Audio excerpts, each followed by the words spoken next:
Keep your spine straight. Close your eyes. Take a deep breath in and exhale. Take a deep breath in and exhale. Take a deep breath in. Hold it there. Oh.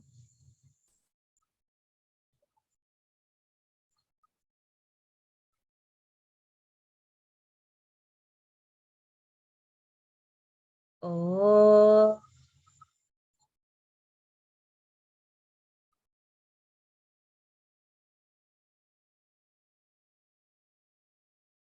Oh.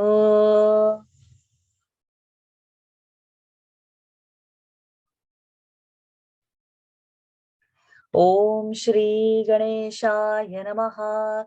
Om Shri Saraswatyai Namaha. Om Shri Gurubhyo Namaha.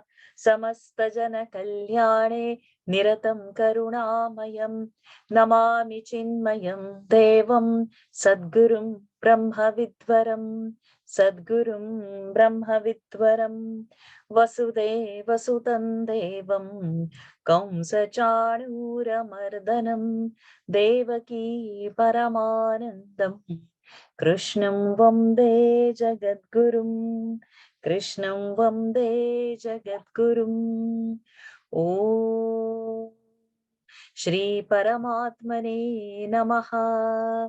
अथ गीता ध्यानम्। ॐ पार्थाय प्रतिबोधितां भगवता नारायणेन स्वयं व्यासेन ग्रथितां पुराणमुनिना मध्ये महाभारतम् अद्वैतामृतवर्षिणी भगवतीम् अष्टादशाध्यायिनीम् अम्ब त्वामनुसन्दधामि भगवद्गीते भवद्वेषिणी नमोऽस्तु ते व्यासविशालबुद्धे फुल्लारविन्दायतपत्रनेत्र येन त्वया भारततैलपूर्णः प्रज्वालितो ज्ञानमयः प्रदीपः प्रपन्नपारिजाताय स्तोत्रवेत्रैकपाणये ज्ञानमुद्राय कृष्णाय गीतामृतदुहे नमः। सर्वोपनिषदो गावः दोग्धा गोपालनन्दनः पार्थो वत्सः सुधीर्भोक्ता दुग्धं गीतामृतं महत् वसुदेवसुतं देवं कंसचाणूरमर्दनं देवकी परमानन्दं कृष्णं वन्दे जगद्गुरुं भीष्मद्रोणतटा जयद्रथजला गान्धारनीलोत्पला शल्यग्राहवती कृपेण वहने कर्णेन वेलाकुला अश्वत्थामविकर्णघोरमकरा दुर्योधनावर्तिनी सोत्तीर्णा खलु पाण्डवैरणनदी कैवर्तकः केशवः पाराशर्यवचः सरोजममलं गीतार्थगन्धोत्कटम् नानाख्यानककेसरं हरिकथा सम्बोधना बोधितम् लोके सज्जन षट्पदैरहरहः पेपीयमानं मुदा भूयात् भारत पंकजं कलिमलप्रध्वंसि न श्रेयसे मूकं करोति वाचालं पंगुं लङ्घयते गिरिं यत्कृपातमहं वन्दे परमानन्दमाधवम् यं ब्रह्मा वरुणेन्द्ररुद्रमरुतः स्तुन्वन्ति दिव्यैस्तवैः वेदैः साङ्गपदक्रमोपनिषदैः गायन्ति यं सामगाः ध्यानावस्थिततद्गतेन मनसा पश्यन्ति यं योगिनः यस्यान्तन्न विदुःसुरासुरगणाः देवाय तस्मै नमः देवाय तस्मै नमः ॐ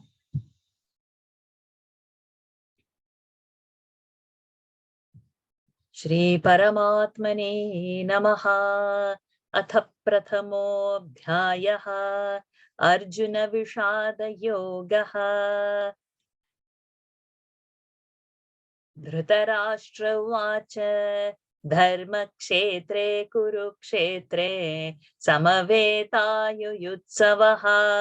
मामकाः पाण्डवाश्चैव किमकुर्वत सञ्जय सञ्जय उवाच दृष्ट्वा तु पाण्डवानीकं व्यूढं दुर्योधनस्तदा आचार्यमुपसंगम्य राजा वचनमब्रवीत् पश्यैतां पाण्डुपुत्राणाम् आचार्यमहतीं च मूं व्यूढान् द्रुपदपुत्रेण तव शिष्येण धीमता अत्र शूरा महेश्वासाः भीमार्जुनसमायुधि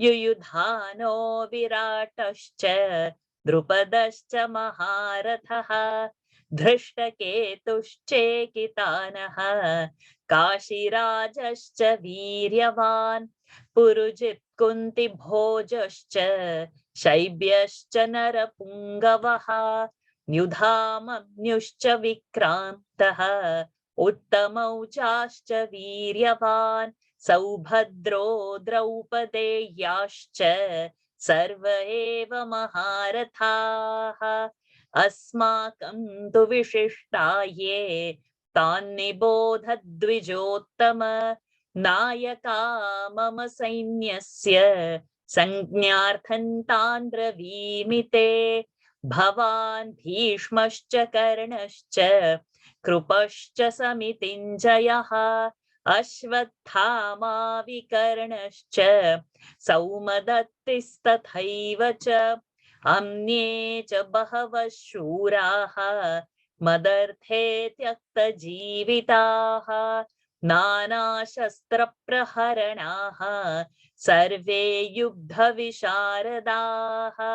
अपर्याप्तं तदस्माकं बलं भीष्माभिरक्षितं पर्याप्तं त्विदमेतेषां बलं भीमाभिरक्षितम् अयनेषु च सर्वेषु यथा भागमवस्थिताः भीष्ममेवाभिरक्षन्तु भवन्तः सर्व एव हि. Pranams to the Lord. Pranams to all the Mahatmas in tonight's Gita session. So we have seen till verse number 11. Now, before we go ahead, let's see our homework part. Okay.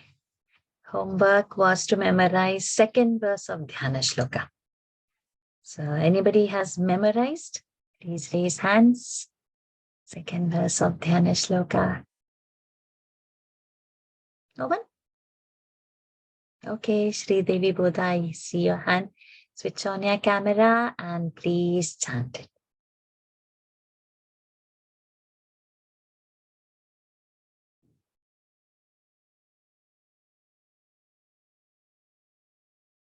You can unmute yourself, Shri Devi ji.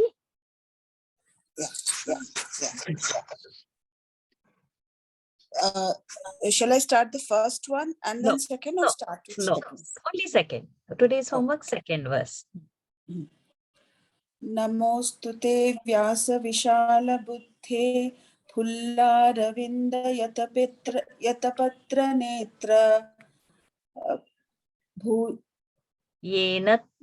Yena tvaya bharata tailapurna prajwalito jnanamayah pradipah.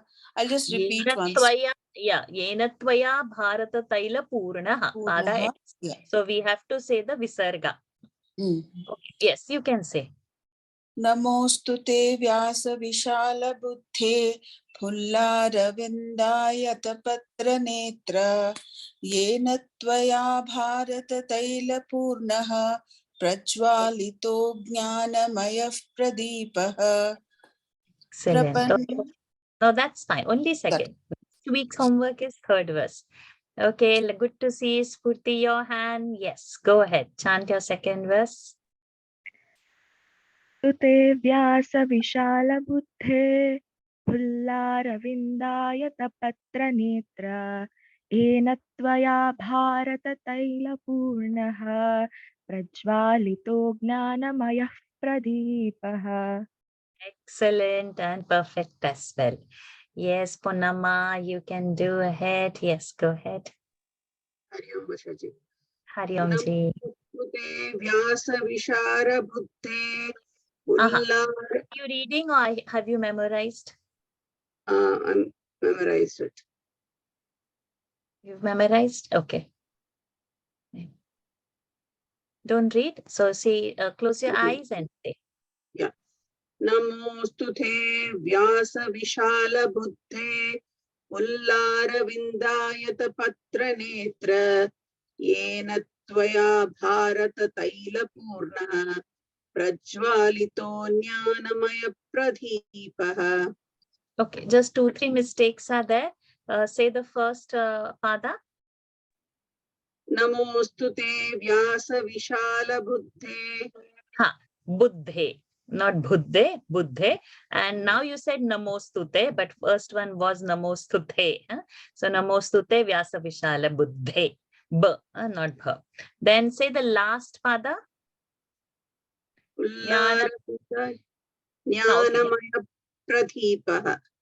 pradhi. The is alpa prana, not pradhi. ज्ञानमय Pradhi. प्रदीपः. Okay, what? Only 3 people did it. Aha, yes, my dear Kashish. Unmute yourself. Excellent. Hari Om. Hari Om, my dear.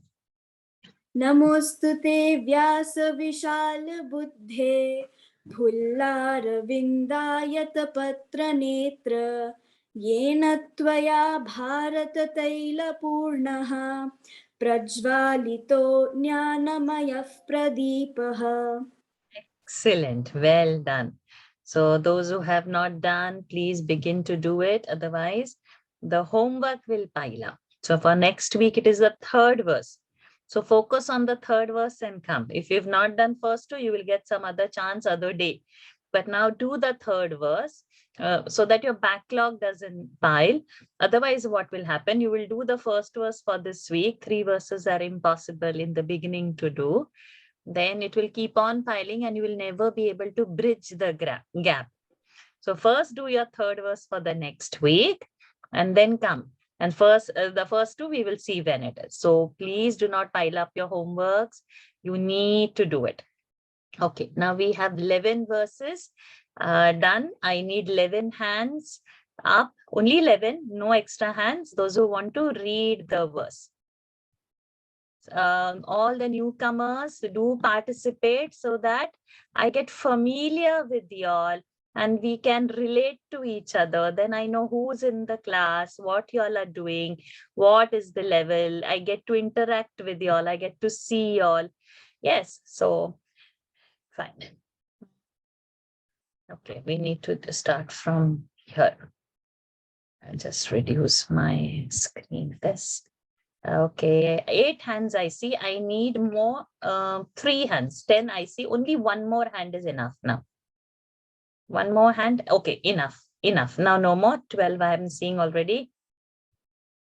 Okay, first hand is Chaitanya ji. You can start from the beginning.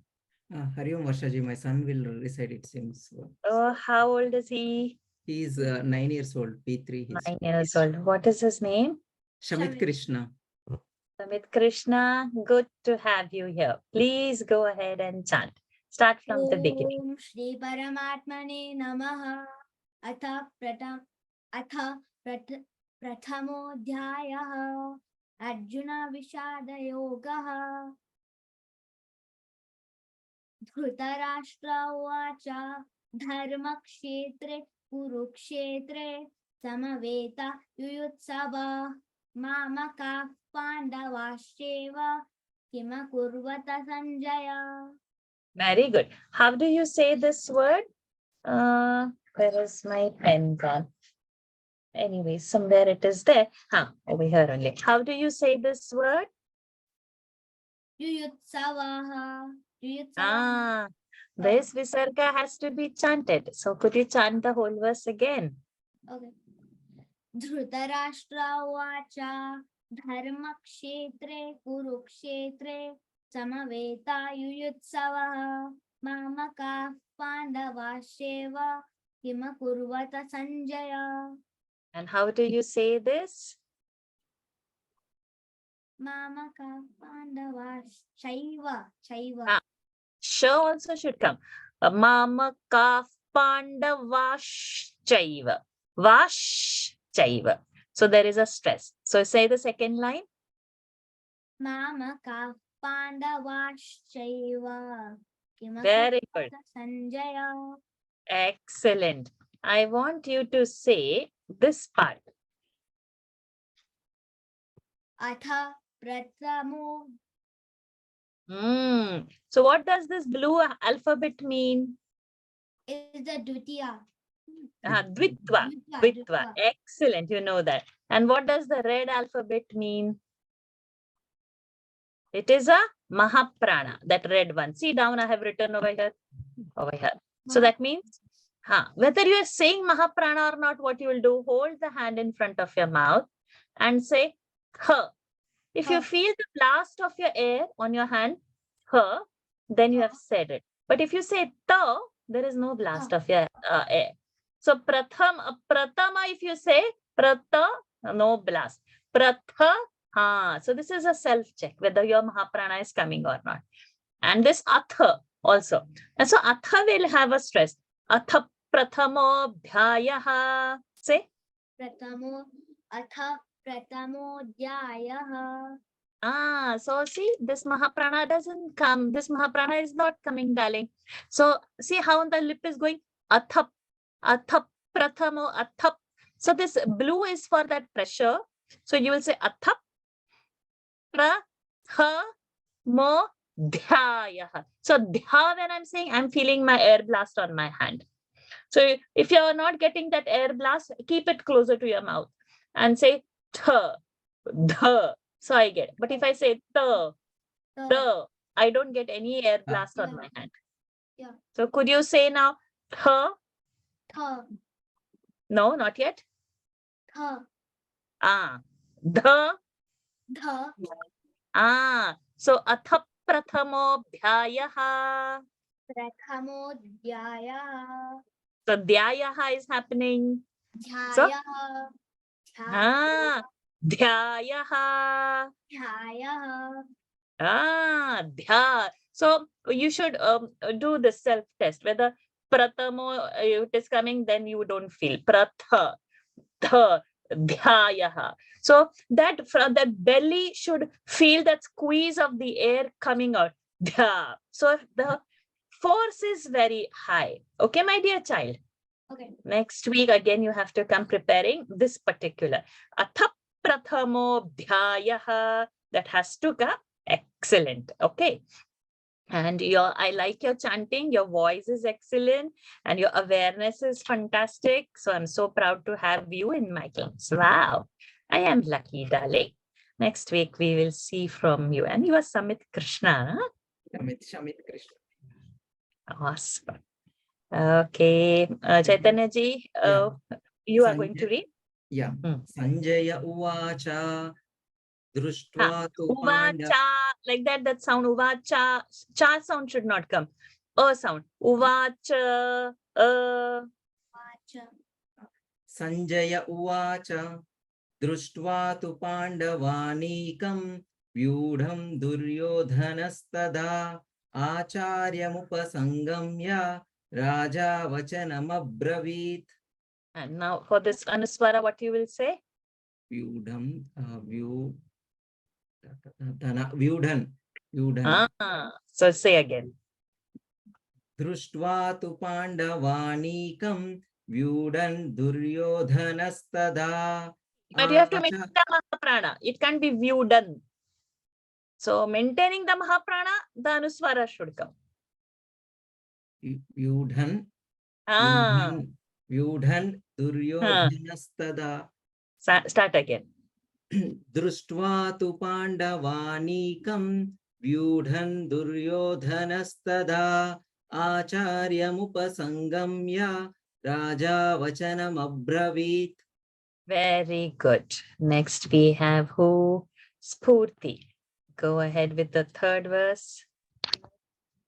Pashyaitam Panduputranam Acharya Mahatim Chamum Vyudhan Drupada Putrena Tava Shishyena Dhimata. Excellent. Perfect. Perfect. Say this word again for me. 1 minute. Oh, oops. The screen changed. Over here.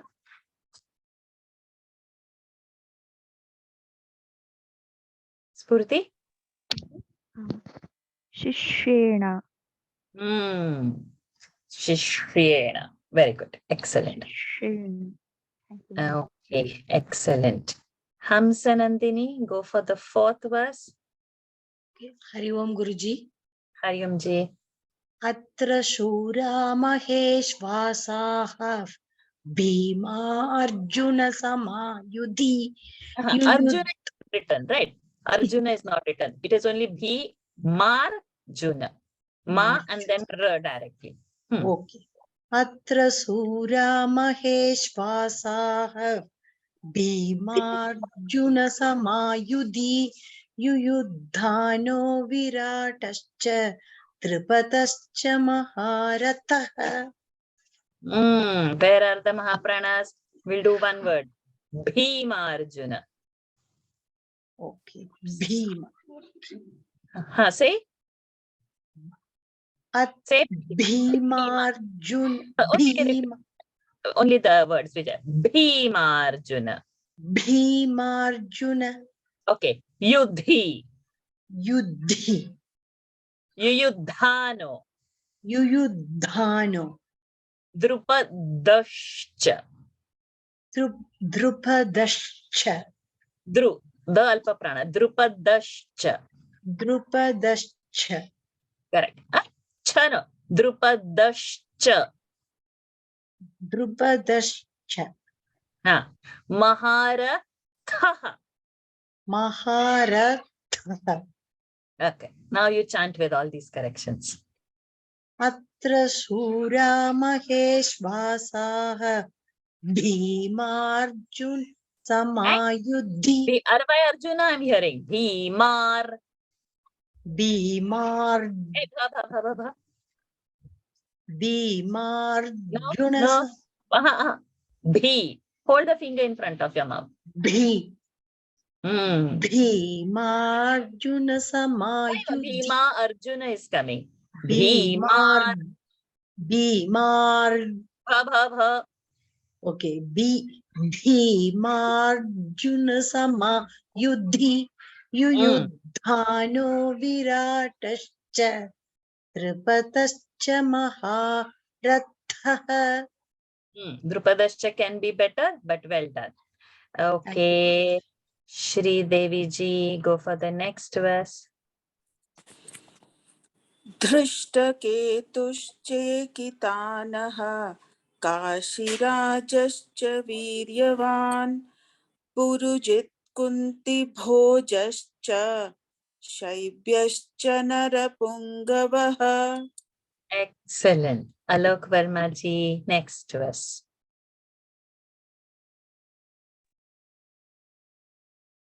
You can unmute yourself. युधामन्युश्च विक्रान्तः उत्तमौजाश्च वीर्यवान् सौभद्रो द्रौपदेयाश्च सर्व एव महारथः. What is this word? Oops. This one? Maharatha. Say again. Only don't say the visarga. What is the word? Tha. No. Tha. So how it should end? Maharatha. Maharathaha. Maharatha. Rathaha. Maharatha. No. Maharathaha. Maharatha. I'll tell you what are you saying. You are saying this word. Over here it is Maharathaha. Maharathaha. But what I want is Aki Matra. See, are you able to figure the difference? Yes. This is Maharathaha. In the first one, Aki Matra is not there. So Visarga will go as per the Swara. Tha is there. Visarga will also have A. Thaha. Rat. This is A. So Visarga has to have A. Thaha. Maharatha. So you say after me. Thaha. Thaha. Rathaha. Rathaha. Harathaha. Harathaha. Maharathaha. Maharathaha. Chant the second line. Saubhatro Draupadeyascha Sarva eva Maharathaha. Correct. Now what these Auki matras, because in Hindi we say O. We can't say O in Sanskrit because in Sanskrit that swara pronunciation is not O. So we can't say Saubhadro, Draupade, Uttamoj. So this is now the accent problem that we have. So we will have to follow the Sanskrit accent, which will be Au. So Uttamau, Saubhadro, Draupa. So we should have Au and not O. Okay. Are you getting the difference? Yes. Au and O. Yes. So now only repeat these words. Uttamaujascha. Uttamaujascha. Saubhadro. Taubhadro. Draupadeyascha. Draupadeyascha. Now you chant the whole verse with all these corrections. Yudha manyuscha vikrantah Uttamaujascha viryavan Saubhadro Draupadeyascha Sarva eva Maharathaha. What happened? Sarva eva. Sarva eva Maharathaha. Rathaha. Rathaha. Give liberal. Don't be confused in chanting. Give more wherever it is there.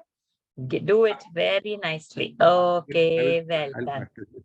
Yes, of course. You are doing very well, but I'm just insisting and pushing more. You are doing excellent, Ji. Kashish, this is the verse for you. Go ahead and chant.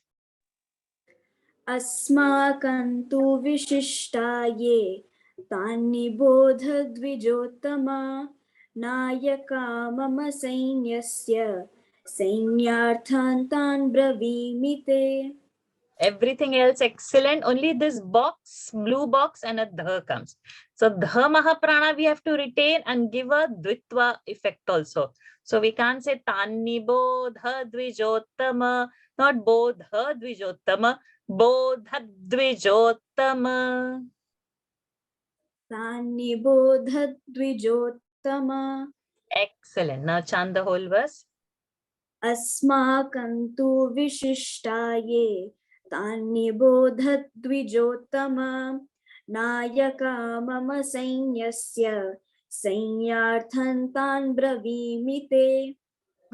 Sainya is happening, one yakara is coming, but doesn't matter because nya is having that, so it will automatically later change. Sanyartham. Excellent. Purnama, now for you, the next verse. भवान् भीष्मश्च कर्णश्च कृपश्च समितिञ्जयः अश्वत्थामा विकर्णश्च सौमदत्तिस्तथैव च. Okay, so only those places where I have marked, rest everything was fantastic. Mahaprana came out well. Sh, that has to come good. Bhishmascha, Karnascha, Krupascha, Vikarnascha, Nash, Mush, Pash. That sh should come nice and not Karnascha, not half-hearted, not Krupascha, not Vikarnascha. Good, nice power and strength. So chant with that.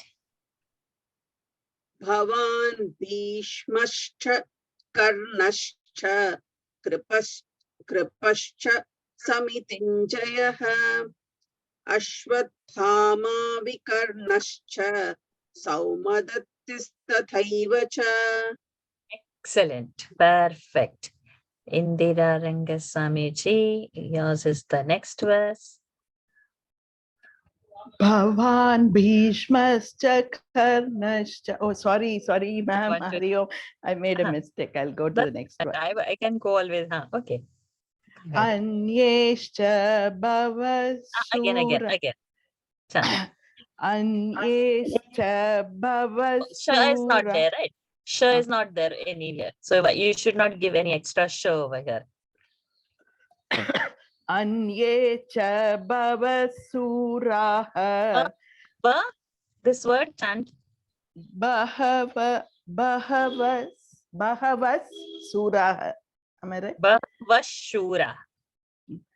Anye cha bahavas shuraha madarte tyakta jivitaha nana shastra praharanaha sarve yuddha visharadha. Good. My throat is bad. Sorry. Yes, no. You're chanting good. Now we just want precision. You repeat after me. Anye cha bahavashuraha. So visargas should happen. So you will be chanting over here sh. Anye cha bahavashuraha. Anye cha bahavashuraha. The sh sound, let me hear. Bahavash. Bahavash shuraha.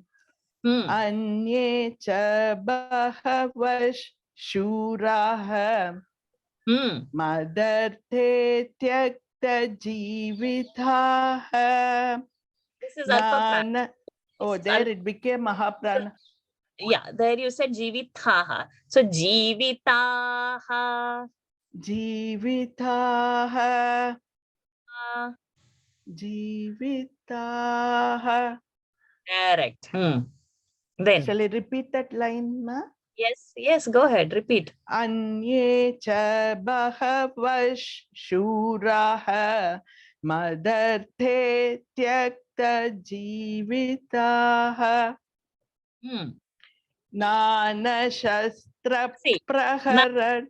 Yeah. Over here. Na you have said over here, the next word is also na only.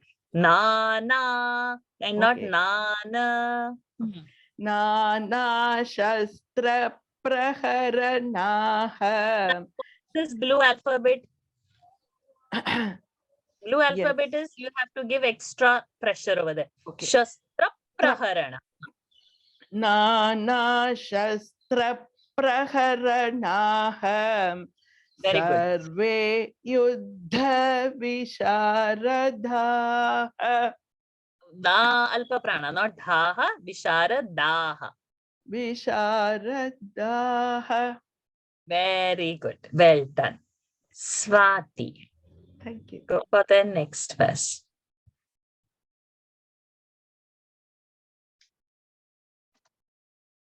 अपर्याप्तं तदस्माकं बलं भीष्माभिरक्षितं पर्याप्तं त्विदमे तेषां balam bhimabhirakshitam. Excellent. Perfect. Niraja, go for the next one.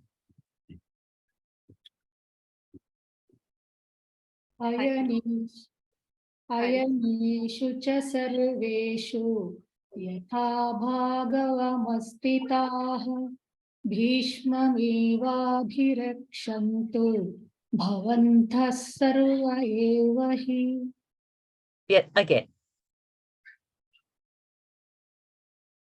Ayaneshu cha sarveshu. I want Nirja to chant. Nirja ji. Okay. अयनेषु च सर्वेषु यथा भागवमस्थिताः. See, that's what. Yatha bhagam vasthitaha. यथा भागमवस्थिताः. यथा भागमवस्थिताः. Very good. Go for the second line. भीष्ममेवाभिरक्षन्तु भवन्तः सर्व एव हि. भवन्तः सर्व एव हि. Alpa prana. Bhavantas. भवन्तः सर्व एव हि. Very good. Who is with you? Harish. Okay. Okay, go. Ayaneshu sarveshu yatha bhagamavastitaha bhishmam eva rakshantu bhavantah sarva eva hi. So we will do one by one. Say first pada again. Ayaneshu cha sarveshu yatha bhagavamastitaha. Yatha bhagamavasthitaha. Yatha Yatha. bhagavamastitaha. Bhagamavastitaha. All the Mahapranas, please get correct. Yatha bhagamavasthitaha. Yatha bhagamavastitaha. Very good. Next line. Bhishma Not B. Mahaprana. Bhishma. You say the word. Say the Mahaprana. Bhishma. Not B. Not B. Not B. B. Bhishma. Hold the hand. Feel the pressure. Bhishma rakshantu bhavantah sarva eva hi. Not bhavantaha. Bhavantas sarva. Bhavantas sarva eva hi. Correct. Fine. So I had called for actually Nirja, but I think Jalaja and Harish ji did now. Nirja, you are there? Yes, Jalaja. Oh, no, somebody was Nirja. Nirja Verma had raised hand. Nirja, are you there? Nirja? Yes, Hari Om. Hari Om. Hari Om. Nirja Verma. Yes, that's right. And I was just wondering if I had another namesake in the group. Yes, there is another name over here, which you have raised your hand. From I am Nirja. Okay, but so you are logging in from Alok Verma ji's mic, but not from your mic, I guess. Yes, that's right. Okay, go ahead. Chant the same verse. Ayaneshu cha sarveshu yatha bhagamavasthitaha bhishmamevabhirakshantu bhavanta sarva eva hi. Visarga. Bhavantas. Bhavantah sarva eva hi. Chant again. The whole verse? Yes, please. Ayaneshu cha sarveshu yatha bhagamavasthitaha bhishmamevabhirakshantu bhavantu sarva eva hi. Bhavantas. Sorry. Bhavantas sarva eva hi. Second line you chant again. Bhishmamevabhirakshantu bhavanta sarva eva hi. I'm saying sarva. Bhavantas sarva eva hi. Correct. Visarga, we have to chant. Correct. Okay. Bhavantah sarva eva Not hi. bhavantaha, my dear. Bhavantas sarva eva hi. Bhavanta sarva eva hi. Oh, you pay attention. This is sir. Bhavantas sarva eva hi. Bhavantah sarva. Oh, my. Bhavantas. Bhavantas sarva. Sarva eva hi. Again. Bhavantas sarva eva hi. Again. Bhavantasya sarva eva hi. Not correct. Again. Bhavantas sarva eva hi. Again. Bhavantas sarva eva hi. Again. Bhavantas sarva eva hi. Now remember it. Okay. Great. Okay. Is it Aniruddha who has raised hand to chant? Or to repeat for the next one? We raised to chant this actually, but looks like we have run out of verses to chant. Okay, not in that. This was for the newcomers whom I don't know. Okay. Because I don't know their chanting, how they are doing it for them. And now we are. So, but now anyways, you be there because we are starting the new verse now. All right. All three of you join together now. Four. Okay, so good. So what we have to remember is homework has to be done. The tutorials needs to be watched again so that you get familiar with Anuswara Visarga rule and what is Alpa Prana, Mahaprana, we need to know. Because it cannot be from last class you come and sit in this class and then the whole class we are sitting and revising and giving half class time for revision. The revision has to happen at home and over here you come and produce that. Otherwise, we will be lagging behind very nicely. But I don't mind sitting and correcting all this. I have enough and patience. I never get tired in doing this. The only problem is the others who are listening, they will get tired and bored and they will run away. So, for all the newcomers, watching those tutorials of the swara, even if you know Kakha Gagha, please watch those tutorials. Get it familiarized, get by repeated listening of what is Alpa Prana, Mahaprana, what is Anuswara rule, Visarga rule. Without that, you will not be able to produce the desired sounds. Okay, so it should not be a language class of teaching the, tha, the, tha. It cannot be. That is a homework. Over here, I can improve the chanting. But if I'll have to sit with the basics, then it becomes a long process. For me, there is no problem. I can have a class for 2 hours also doing all this. And I really mean that. But we have to be mindful of everybody else as well. Okay, now let's start. We have to start from verse 12. All the volunteers who want to repeat, please raise your hands. We'll see how many we can accommodate today because most of the time is gone, but still we will do. Okay, let's begin. So far what we have seen, that Duryodhana is telling who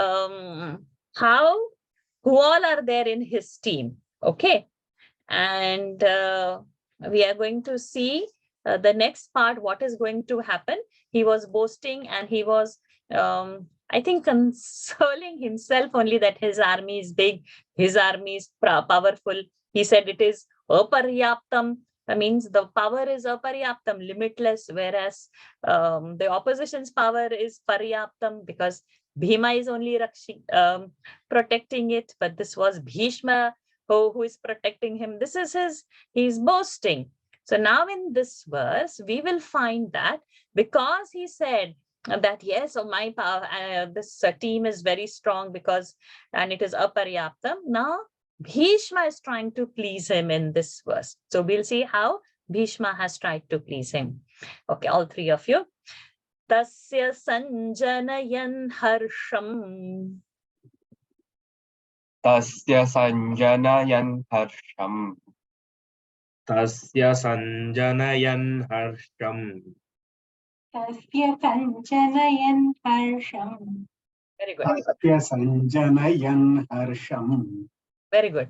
Kuru vruddhav pitamahaha.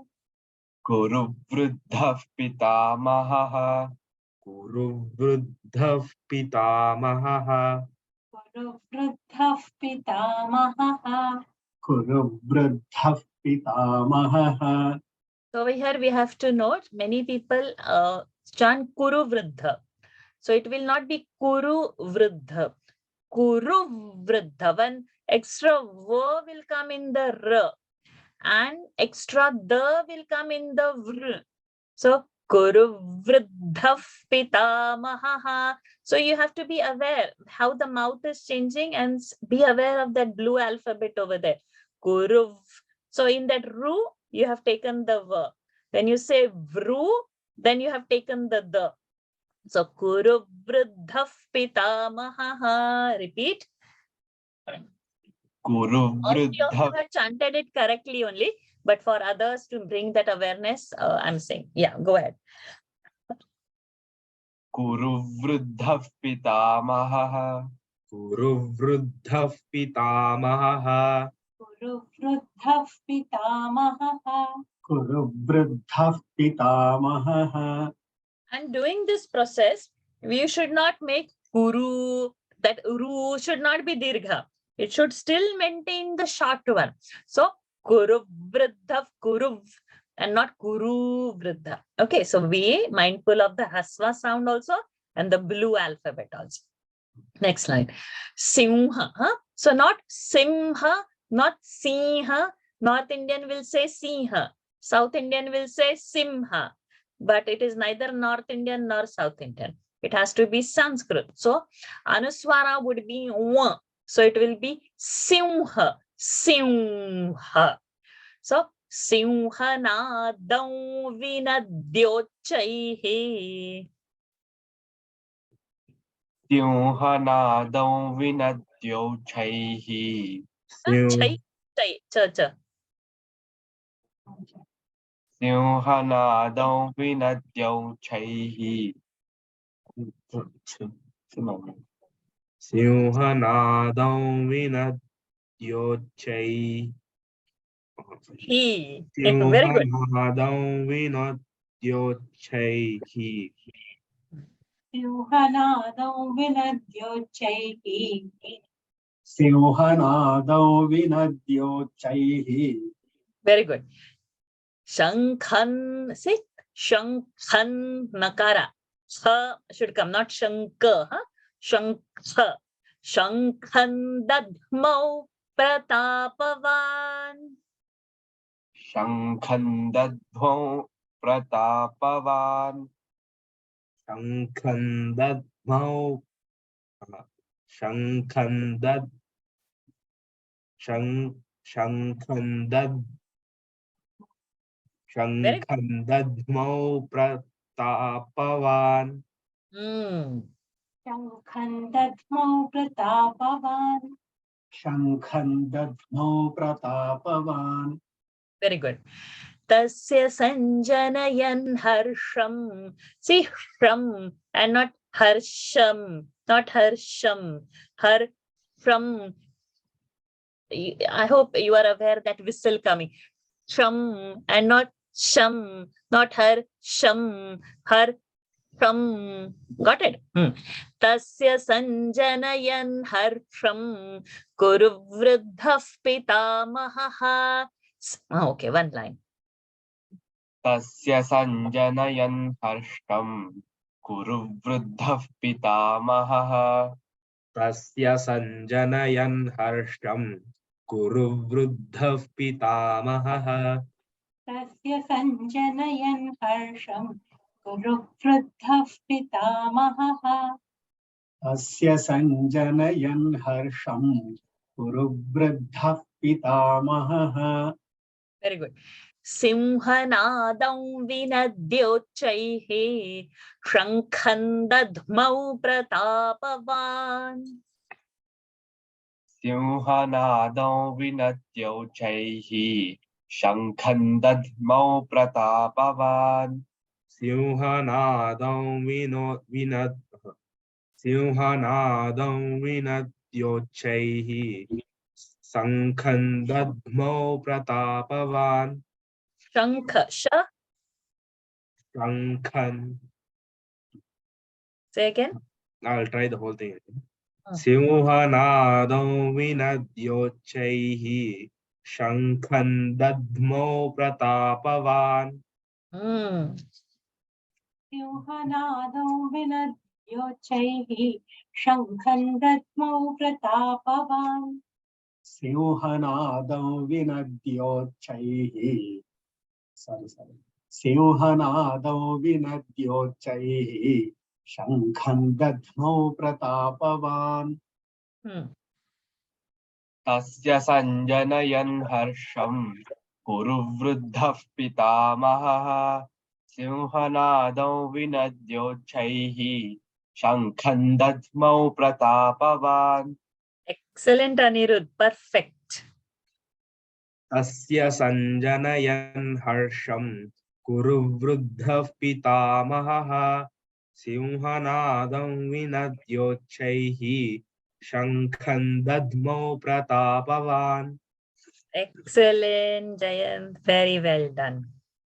तस्य सञ्जनयन् हर्षं कुरु वृद्धः पितामहः सिंहनादौ विनद्योच्चैः शङ्खं दद्मौ प्रतापवान् तस्य सञ्जनयन् हर्षं कुरु वृद्धः पितामहः सिंहनादौ विनद्योच्चैः शङ्खं दद्मौ प्रतापवान्. Excellent. All four of you together. तस्य सञ्जनयन् हर्षं कुरु वृद्धः पितामहः सिंहनादौ विनद्योच्चैः शङ्खं दद्मौ प्रतापवान्. Excellent. Now we see the meaning. Tasya. So this is sixth case. His. So his is whose? For Duryodhana. Sanjanayan. Intending to do or intending to make that produce what? Harsham. To make, intending to make him happy or produce happiness for him. For Duryodhana, Kuru Vruddha. In the Kuru clan, the Vruddha, the oldest Pitamaha, that is Bhishma, what did he do? Simhanadam Vinadya. So there is a sandhi over there. Vinadya plus Uchchaihi. So Vinadya is make a sound. Nada. So making the sound. So it is like our Lyabanta Avyay. Nadya. Having done this big sound, blowing the sound of what? Simhanada. Like roaring of a lion. He made the sound, he roared big like a lion. He made the sound of a lion. And then, so in Sanskrit, we have, I think, seen this before also. When you complete one action and you go to the another, we have two kinds of, we can say, suffixes. One ends with twa, we call it tvanta, twa-anta. One ends with lyap, we call it lyabanta. And if the alphabet, if the dhatu, that means what? The root word is having a prefix, then it will go into lyabanta. If the dhatu, original dhatu, doesn't have a prefix, then it will go into tvanta. Like I gave an example of gamagacha. So having gone home, if you want to say, so gruhe gatva, gruham gatva, gamagacha became tvanta, gatva. But having come home. So when you have to say come home, it is a is a prefix that will make the word gatva. So agama is to come. Gama is to go. And a is a prefix fit to it. When that prefix comes, then it won't be agatva. When there is a prefix for a dhatu, it has to go to lyabanta. So keep this in the note somewhere in the mind. Even if you don't understand anything now, just write it. it is lyabanta, it is tvanta. Something is fitting for the dhatu before. If it is there, it is going lyabanta. If it's a prefix, it's lyabanta. No prefix, it is tvanta. Right now, you keep it only this much as a note. We will see so many examples. Having repeatedly seen, it will automatically come to your mind eventually. When we go into 5th, 6th chapter or 10th, 11th chapter, so many times it will come. So nothing, not great deal about it at all. So don't worry. So V is a prefix over here, and that's why it has happened Vinadya. Okay, Simhanadam. So he made Vinadya, very big roar of the Simha sound, and then Uchchaihi, by loud volume, Uchchaihi, by loud volume, what did he do? Shankham Dadmau, he blew the conch. Pratapavan, now this one shabda we have seen before, like Bhagavan, we saw before. What is this one? So who is having made lot of valor? Pratapa, he's Pratapavan. Bhaga, who is having 6 bhagas. Homework, mark the homework. What are Bhagavan's 6 bhagas? Why he is called Bhagavan? Because he is having 6 bhagas. Who is having the 6 bhagas is Bhagavan. Van. Like we have Buddhiman, Shaktiman. So this Van Man will come if you are having that property in you in excess. Like in Hindi, we say kut kut ke bhara hai, to wo hai. So just Buddhiman, kut kut ke buddhi bhari hai. There is lot of buddhi in it. So this Pratapa, he's having a valor. So now I gave example last time of Bhagavan. So now you take it as a homework. What is this Bhagavan? Bhagavan's, who is having Bhaga? What is this Bhaga? So the answer is he has 6 Bhagas. Then what are those 6 Bhagas? Please find out and come. So now, to please Duryodhana, this Pitamaha, who is a Kuru Vruddha, who is a Pratapavan, to make Tasya, Duryodhanasya, Harsham, he has done Simhanadam and Uchchaihi Shankham Dadmau, he blew, past tense. Okay. Tasya sanjanayan harsham kuru vruddhah pitamaha simhanadam vinadyochaihi shankhan dadmau pratapavan. My 2 youngsters, Kashish and Spurti, come over next. Varshaji, what about Sanjanayan Harsham? Is it second case or first one only?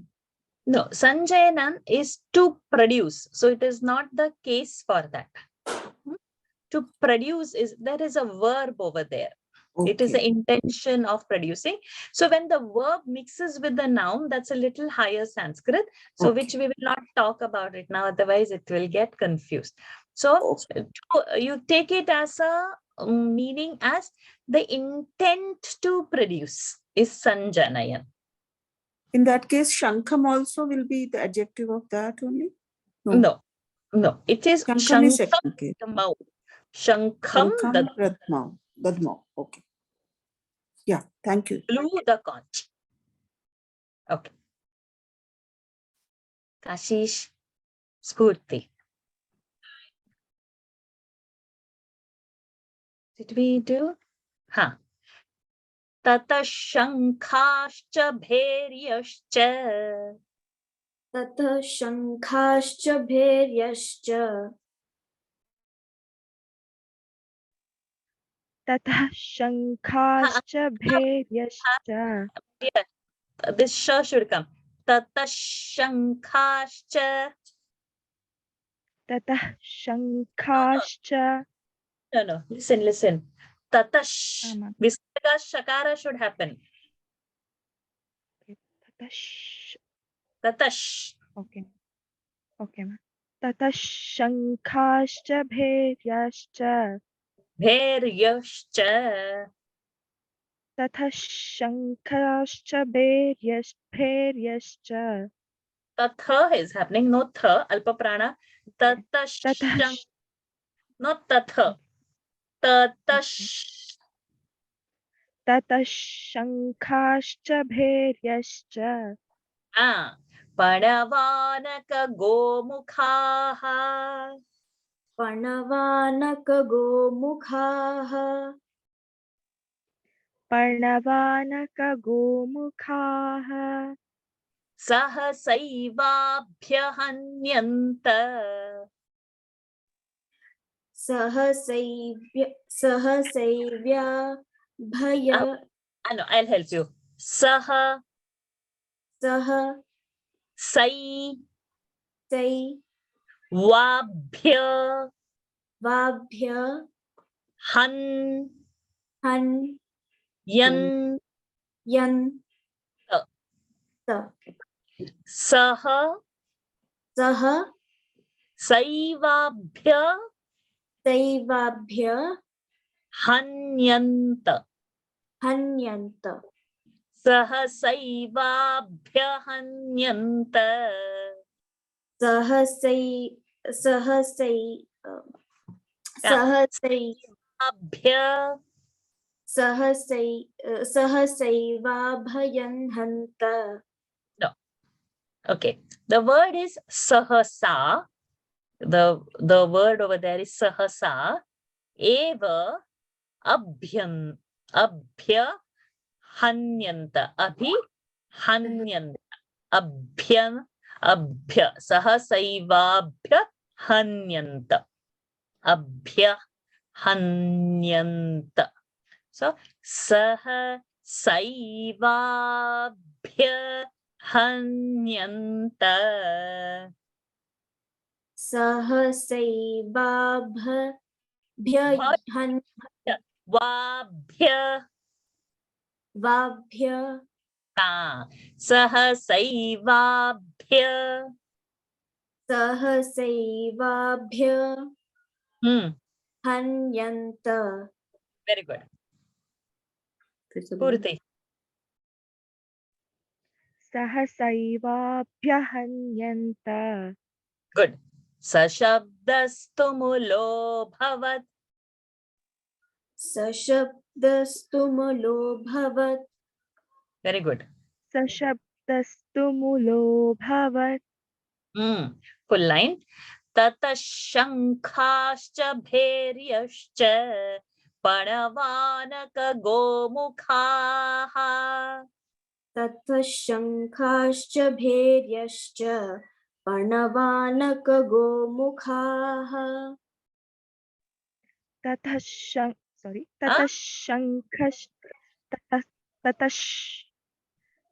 शङ्खाश्च भैर्यश्च पर्णवानकगोमुखाः. सहसैवाभ्यहन्यन्त सशब्दस्तु मुलो भवत्. सहसैवाभ्यहन्यन्त सशब्दस्तु मूलो भवत्. सहसैवाभ्यहन्यन्त सहसैवाभ्यहन्यन्त सशब्दस्तु मूलो भवत्. Go for the full verse. ततः शङ्खश्च भैर्यश्च Aki matra. ततः शङ्खाश्च भैर्यश्च पर्णवानकगोमुखाः सहसैवाभ्यहन्यन्त सशब्दस्तु मूलो भवत्. Very good. Excellent, Kashish. ततः शङ्खाश्च भैर्यश्च पर्णवानकगोमुखाः सहसैवाभ्यहन्यन्त सशब्दस्तु मूलो भवेत्. Bhavet. Bhavat. Bhavat. भवत् sorry सशब्दस्तु मूलो भवत्. Tataha. Thereafter what happens? Now Bhishma Pitamaha blew his conch and he roared also like a lion. So that was a signal. So everybody, tataha, thereafter. Shankhaha cha. If you open that sandhi, sha will go shankhaha. That means many conches. Bhairyaha cha. And many bhairi. Bheri means bheri singular, bheryaha is plural. Sorry. Okay, that is alarm set for me to remember the next classes at 9:15, 10 minutes time. We have to wind up our current class. Okay, so bheri is like those drums, the big drums. Panavan is also this drum-like instrument. Anaka is also a drum-like instrument. And Gomukha is like, the translation is like a cow horn, but like a trumpet. So different kinds of drums were beginning to beat. And Sahasa eva, suddenly, Sahasa is suddenly, all of a sudden, Abhyahanyanta, beating of those drums of different kinds of instruments started. So Bhishma Pitama, he started with that line like a roar and his huge conch. Excuse me. So now, Tataha, thereafter, everybody started making these noises.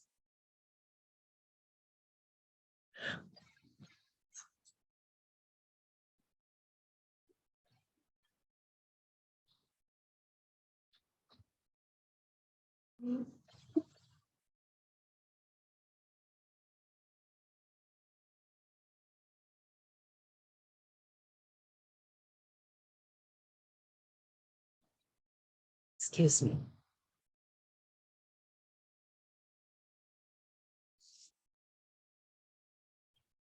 Okay. Then what happens? So we have Saha. Saha means that. That is a masculine word. When we have Sa, we said it is a feminine word. But the Shabdaha, that is a Pullinga word. So Saha Shabdaha, that sound with all this Panavan, Panava, Anaka, Gomukha, Shabheri, Shankha, with all that sound, Sa Shabdaha, Tumulaha.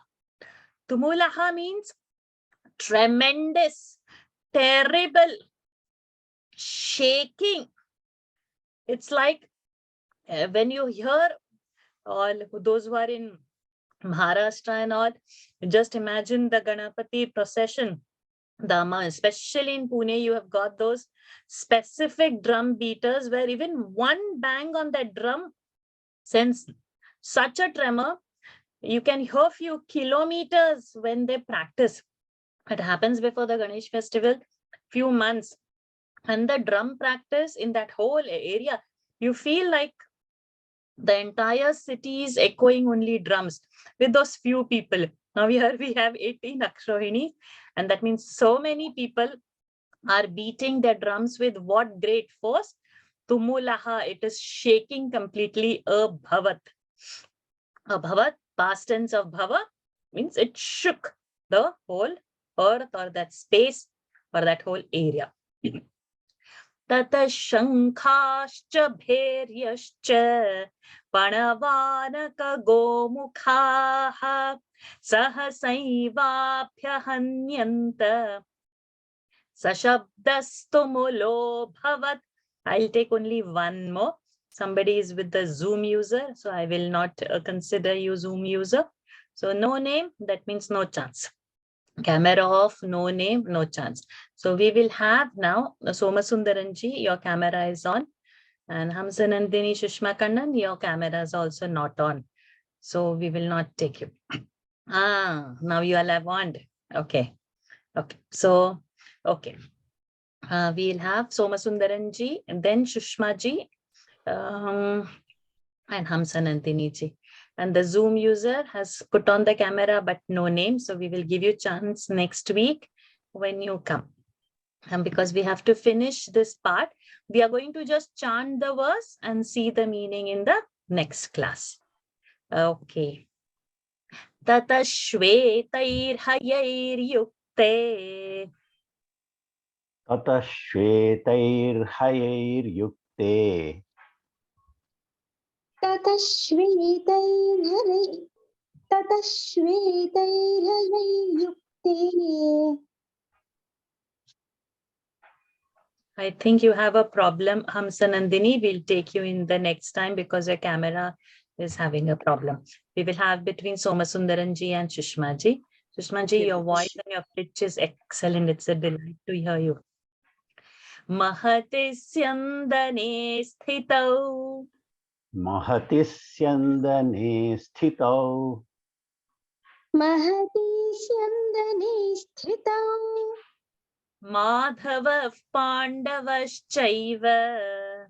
Madhavah Pandavaschaiva. माधवः पाण्डवश्चैव Divyau Shankau Pradadmatuhu. Divyau Shankau Pradhatmatuhu. Dhano, the Pradadma, Pradhatmatuhu. not Pradha. Ah. The is Alpa Prana. Oh, I'm trying to say that. Pradhatmatuhu. But the next one is Mahaprana. So it's not Dadma, Dadma. Pradhatmatuhu. Pradadmatuhu. Pradhatmatuhu. No, first one Alpa Prana, second one Mahaprana. Okay, try again. Huh. Pradhatmatuhu. You're following Sanskrit or you're following English? No, I know Sanskrit.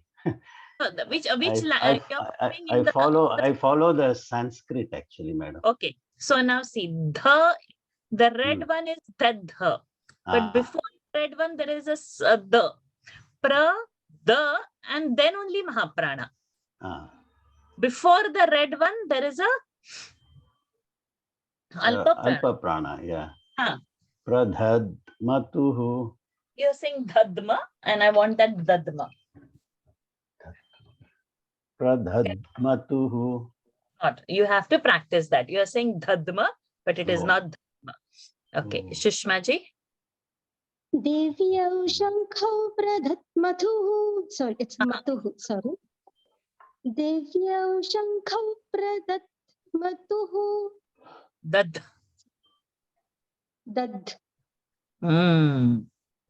प्रदत्मतुः Correct. Tuho, we can make it rasva, but this is fine. Tata shvetair hayair yukte mahati syandane sthitau. Tatha shvetair hayair yukte mahati syandane sthitau. ततः श्वेतैर्हयैर्युक्ते महति स्यन्दने स्थितौ. So T is rasva. Mahati syandane. Next week I have to make this blue. There should be a ditpa. Sya is coming. So mahati syandane sthitau. Shall I repeat, Guruji? Yes, please. The whole line? Yes, please. Repeat. No problem. We have time. There is no rush for me to enter class.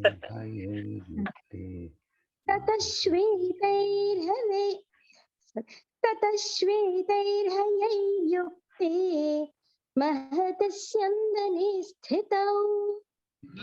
Very good. Madhava Pandavaschaiva Divyau Shankau Pradadmatuhu. Madhavah Pandavaschaiva Divyau Shankau Pradhatmatuhu. Dadma is happening. Ji, Dadma should come. Okay.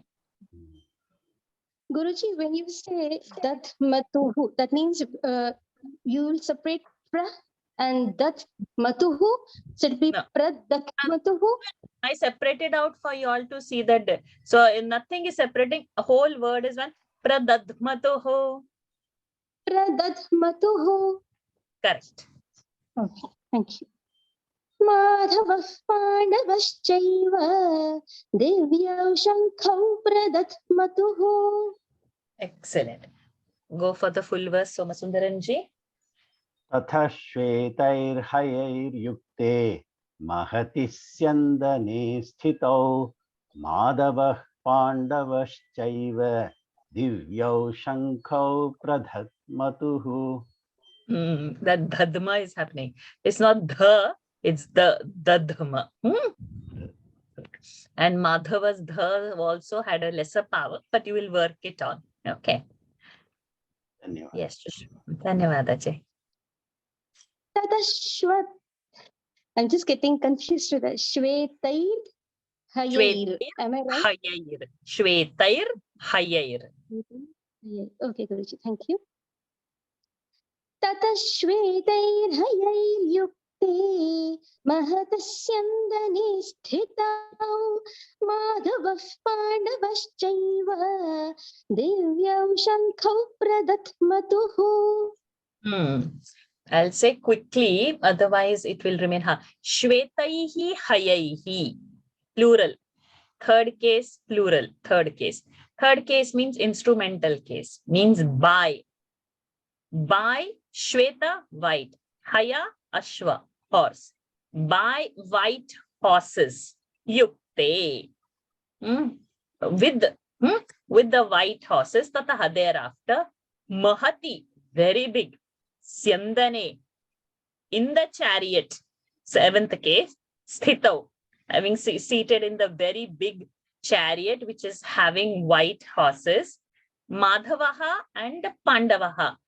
Eva. Over here, Pandavaha, we have to take Arjuna. So Madhava and the Pandava Putra, that is Krishna, Madhava, Krishna, and Pandu cha eva. And so there are only two people over there. So that Divya Shankau, this is representing dual. In English, we have singular and plural. But over here, we have dual case also in Sanskrit. We will see that. Like if you have to say one deva, we will say devaha. We have to say many gods, we will say devaha.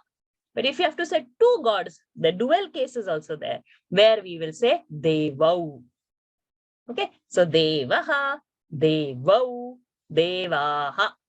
This would be the first line, which I'm going to now put on the notes. What is a first case? So this deva, we say, is a masculine word. So a masculine deva, ending sound, akaranta, ending akaranta. So devaha, devau, deva. So like that, divyau, shankau. Then pradadmatuhu. So we saw that word means blew. Two people blew the conches. Who were those two? Madhava and Arjuna. Divyo Shankho. Their Shankhas, their conches were Divyo, very divine. So two divine conches were blown. But we will see that next week again. Tata Shvetair Hayair Yukte Mahatisyam Dane Sthitau Madhava Pandavaschaiva Divyau Shankau Pradadmatuhu. We will end our session over here. We've managed to see only 3 verses, but we will see more next week. Do your homework well and come. So our chanting time should not go more than 15-20 minutes, so that we get some good solid 40-45 minutes for new verses to learn. I'm not in a hurry, but just to maintain the interest. Otherwise, if we are not practicing and then we come and we take class as a practice, what to say, background, then it gets boring for many people. Okay. Nevertheless, let's end today's session. Vaishnavi, sorry to interrupt. I have a doubt in the last verse. Yes. Ask, please ask. In the meanwhile, I'll just charge the laptop. Yeah, please tell me. That pradad matuhu, that the should be dvitva. It is happening. Dad matuhu. Okay. When you automatically do that, dad is happening. Pradad matuhu. But the blue marking is not done. Yes, even for the mahati, for the T's also it is missing. In yukte U is also it is missing. Okay. Nikhilaji, I'm going to give you one more homework. Yes. Find out the 9 grid, because you have done Sanskrit, for this pradadmatuhu. What is in the other forms of that verb? Sure. Pradadmau we got with the 2 people. So Hmm. what are the other things in that 9 grid? That would be specific homework for Nikhilaji. Okay. Yes. Lataji, you did Sanskrit. No, I didn't do.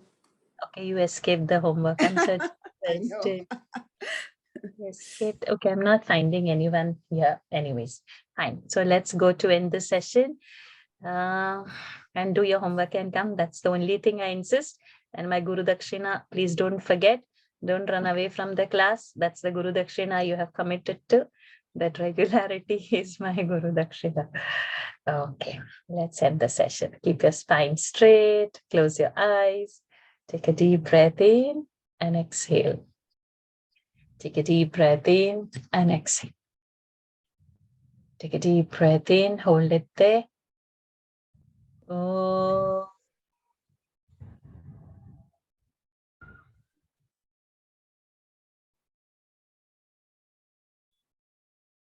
Oh.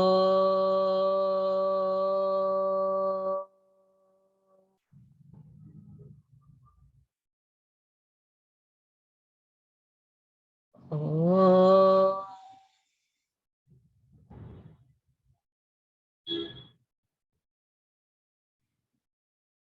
Om Purnamadav Purnamidam Purnat Purnamudachyate Purnasya Purnamadaya Purnamevavashishyate. Om Shanti Shanti Shanti. Harihi Om Shri Gurubhyo Namaha. Harihi Om Shri Krishnarpanamastu. Hari Om everyone. Thank you. If you have any queries, please don't hesitate to message me privately, because if you're not getting time to talk with me in the class, please privately message. Many times with the avalanche of messages, sometimes your message might get buried under. If you don't hear from me in 2-3 days, please put it as a reminder under that, so that your message comes up and then I can reply. Okay. Hari Om everyone, and please join the daily Gita. I always ಧನ್ಯವಾದः encourage you for ಶುಭರಾತ್ರಿ listening. Shubharatri ji, Thank you, Dhanyawad Guruji. ji. Thank you. Hari Om ji, thank you. Join the daily Gita. It's good to listen. Even if you want to eat your dinner, cook some food, you don't put on your cam, don't do anything, but come and listen the Gita. Hari Om. I'll end this session. We are joining there now.